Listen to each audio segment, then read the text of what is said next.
Commander Vex 9 stared at the floating debris field through the viewport of his salvage vessel, the profitable mistake. His 3 eyes blinked in sequence, a habit that betrayed his growing irritation. Well, he muttered to his crew, his voice dripping with the kind of sarcasm that could corrode hull plating, another treasure trove of human garbage floating in the void. His first officer, Clax the eternally pessimistic, shuffled his 6 legs nervously. Sir, the scanners indicate these artifacts are approximately 700 Earth years old. Perhaps we should what, Clax?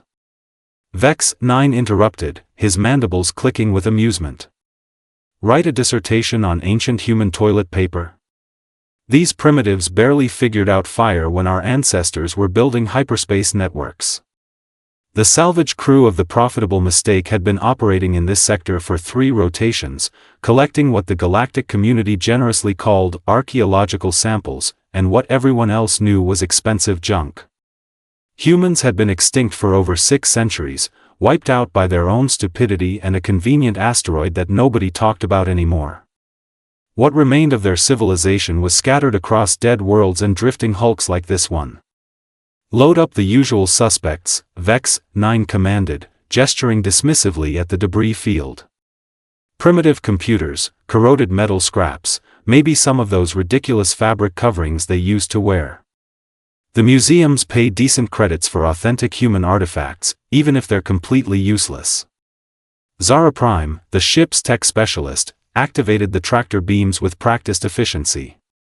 Her species, the Nexari, were known for their logical approach to everything, which made her next comment all the more unsettling. Commander, I'm detecting some unusual energy signatures from several of the larger fragments. Unusual how? Vex 9 asked, though his tone suggested he'd rather be discussing his lunch plans. Well, Zara Prime's voice carried that particular note that meant she was about to complicate everyone's day. They appear to be completely inert, but the quantum resonance patterns are inconsistent with known human technology. Clax's pessimism reached new heights. Sir, perhaps we should contact the Archaeological Commission before. The Archaeological Commission? Vex 9 laughed, a sound like grinding gears having an argument. Those bureaucrats would tie us up in paperwork for a year while they debate whether a human can open or qualifies as a significant cultural artifact. No, we'll catalog everything ourselves and sell it to whoever pays the most. The tractor beams began hauling in the debris, and the crew settled into their routine. Most of the salvage was exactly what they expected: corroded metal panels, crystallized organic matter that might once have been food, and fragments of what appeared to be primitive electronic devices. Standard human junk from their last desperate expansion period, but then they brought in the box. It was roughly cubic, about 2 meters on each side, made from some kind of matte black material that seemed to absorb light rather than reflect it. Unlike everything else in the debris field, it showed no signs of damage, corrosion, or even dust accumulation after 7 centuries in space. Now that, Vex 9 said, his sarcasm taking on a note of genuine curiosity, is either the most boring human storage container ever built, or what, sir? Clax asked, though his expression suggested he already regretted the question. Or it's the most expensive piece of junk we've ever found. Zara Prime ran her scanners over the object, her 4 arms working the controls with practiced precision. After several minutes, she looked up with an expression that could best be described as confused irritation. Commander, this object is registering as completely inert. No energy signatures, no internal mechanisms, no reaction to any of our scanning protocols. But? Vex 9 prompted, his patience wearing thinner than his profit margins. But it's made from materials that shouldn't exist. The molecular structure is impossibly stable, and the surface appears to be room temperature despite being in space for centuries. Clax's pessimism evolved into active dread. Sir, perhaps we should jettison it back into space and pretend we never found it. Are you insane? Vex 9 snapped. Do you know what collectors pay for impossible human artifacts? We could retire on this thing. He paused, considering. Well, I could retire. You'd probably still be working because that's the kind of life choices you make, clacks. They moved the box to the ship's main cargo bay, where it sat like a black monument to human ingenuity or human stupidity. At this point, those seemed like the same thing. The rest of the salvage crew gathered around, poking and prodding with various instruments while maintaining what they hoped was a safe distance. Any ideas on how to open it? Vex 9 asked his assembled team of experts, con artists, and general ne'er-do-wells. Bricks the demolition enthusiast raised a meaty appendage. I could try explosives. No. Small explosives? Still no. Zara Prime approached the box with a scanner designed to detect locking mechanisms. There don't appear to be any conventional openings, seams, or access panels. It's as if the entire object was formed as a single piece. Great, Vex 9 muttered. 700 years of floating in space, and the humans finally build something we can't break into. Their timing was always terrible. That's when Pip made her suggestion. Pip was the youngest member of the crew, barely past her second molting, and had joined them after what she cheerfully described as a small misunderstanding with Galactic Customs Enforcement. She was currently hanging upside down from a cargo net, examining the box from an angle that made everyone else dizzy. Has anyone tried talking to it? She asked in that innocent voice that usually preceded explosions or legal troubles. The entire crew turned to stare at her. Even Clax's perpetual pessimism was temporarily overwhelmed by pure bewilderment. Talking to it? Vex 9 repeated slowly, as if the words might make more sense the second time around. Well, Pip continued, apparently immune to the collective stare of her crewmates, humans were always obsessed with voice commands for their primitive technology.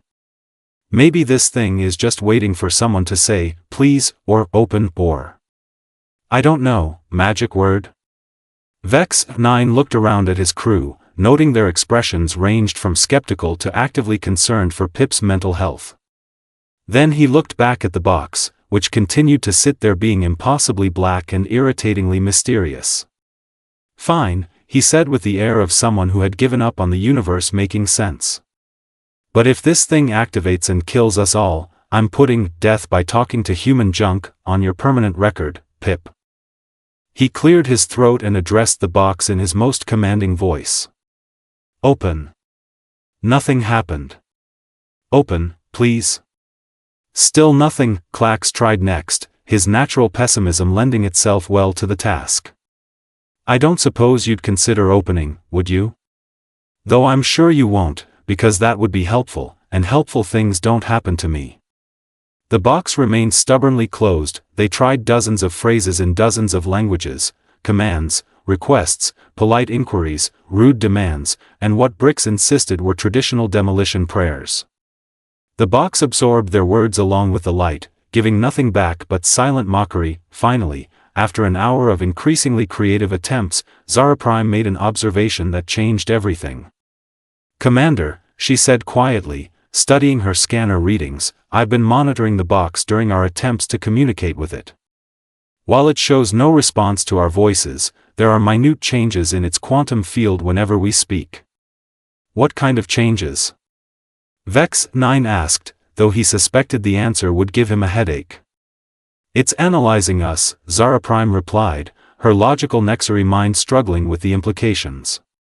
Not just our words, but our vocal patterns, our biological signatures, even our genetic markers. This isn't just a storage container, Commander. It's some kind of selection mechanism. The crew exchanged glances that ranged from worried to terrified to, in Brix's case, explosively excited. Selection for what? Clax asked, though his tone suggested he really didn't want to know. Before anyone could answer, the box began to change. The box didn't just change, it transformed with the kind of dramatic flair that would have made human movie directors weep with joy. The matte black surface began to ripple like liquid metal, revealing intricate patterns of light that pulsed in rhythm with something none of them could identify. Oh, wonderful, Clax muttered, backing away so fast he nearly tripped over his own legs. It's alive. Of course it's alive. Because dead human technology would be too simple for my life. Commander Vex 9 found himself torn between professional curiosity and the rapidly growing desire to jettison this thing into the nearest star. Zara Prime, tell me you're getting readings on whatever this thing is doing.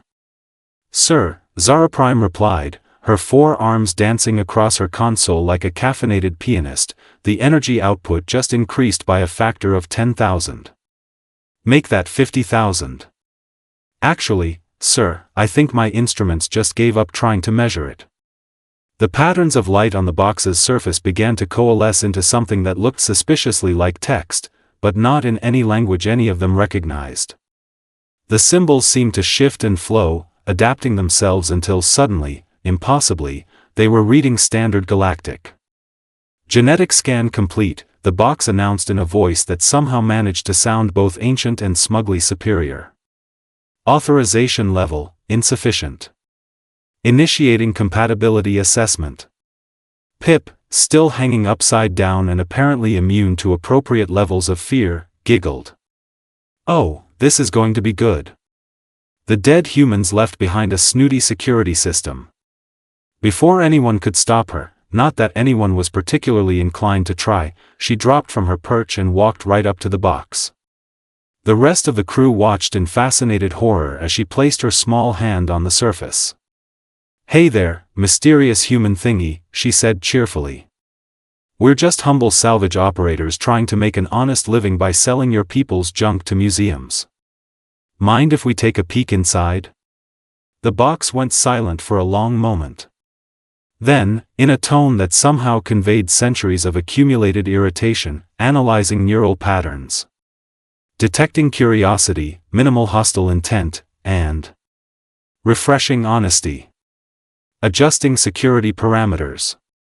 Did it just call me honest? Pip asked, sounding genuinely offended. I've worked very hard on my reputation as a scoundrel. The surface of the box began to shift again, this time opening like a flower blooming in reverse. What was revealed inside made the entire crew take a collective step backward, except for Pip, who leaned in closer with the kind of interest that usually preceded explosions or arrests. Inside the box was another box.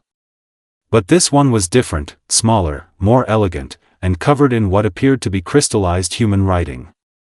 But it wasn't just sitting there like normal junk would. It was floating, surrounded by a field of energy that made their skin tingle and their fur stand on end. Congratulations, the outer box announced with what sounded like resigned amusement. You have discovered Archive Unit Designation, Murphy's Backup.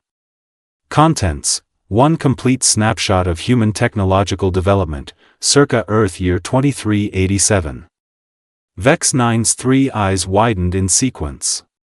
Did it just say what I think it said? Affirmative, Commander Vex 9 of the profitable mistake. And before you ask, yes, I have been monitoring your ship's communications since you arrived. Your security protocols are adorably primitive. Zara Prime's logical mind was struggling with the implications. Sir, if this contains a complete technological snapshot from humanity's final expansion period, we'd be the richest salvage crew in the galaxy, Vex 9 finished, his sarcasm temporarily overwhelmed by pure greed. The richest anyone in the galaxy. Unfortunately, the box continued, apparently enjoying their excitement, there are certain restrictions on access. This archive was designed by humans who had a rather cynical view of other species' intentions. Klaxa's pessimism reached new heights of accuracy. Of course there are restrictions. There are always restrictions. I bet we need to solve some impossible puzzle or prove our worth through noble sacrifice. Close, but not quite. The restrictions are somewhat more practical. The inner box began to emit a low humming sound, and suddenly the cargo bay filled with holographic displays showing star charts, technical diagrams, and what appeared to be weapon schematics that made their ship's armaments look like children's toys.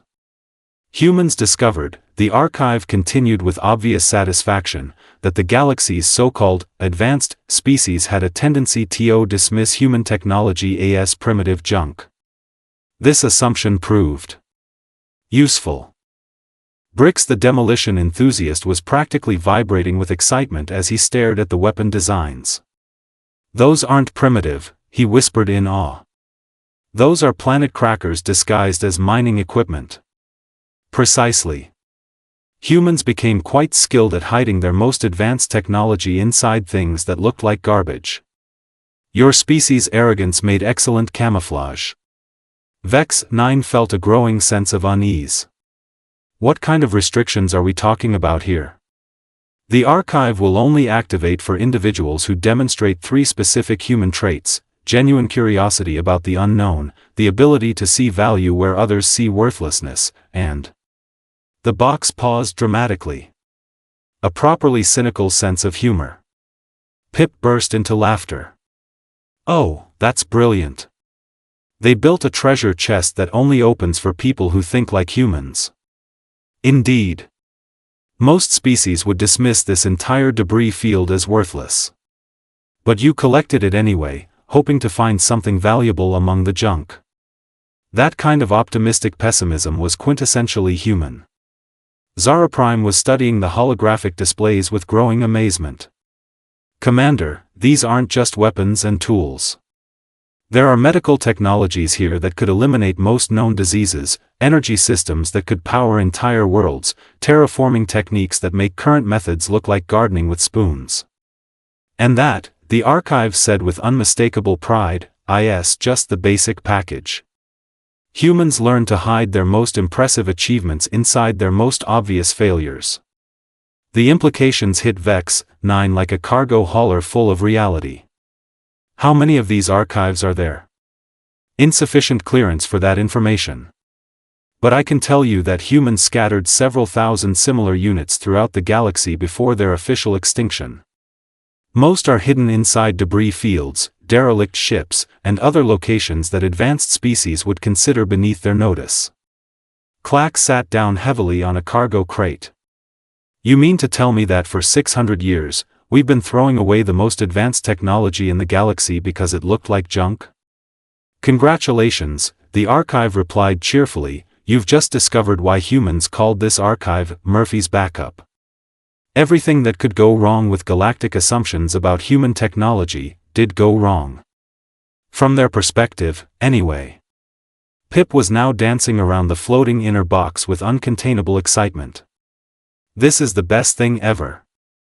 We're not just rich, we're going to completely change how the galaxy sees human technology." Indeed. But there is one final restriction. Of course there was. Vex 9 had been wondering when the other boot would drop. What now? The archive comes with certain obligations.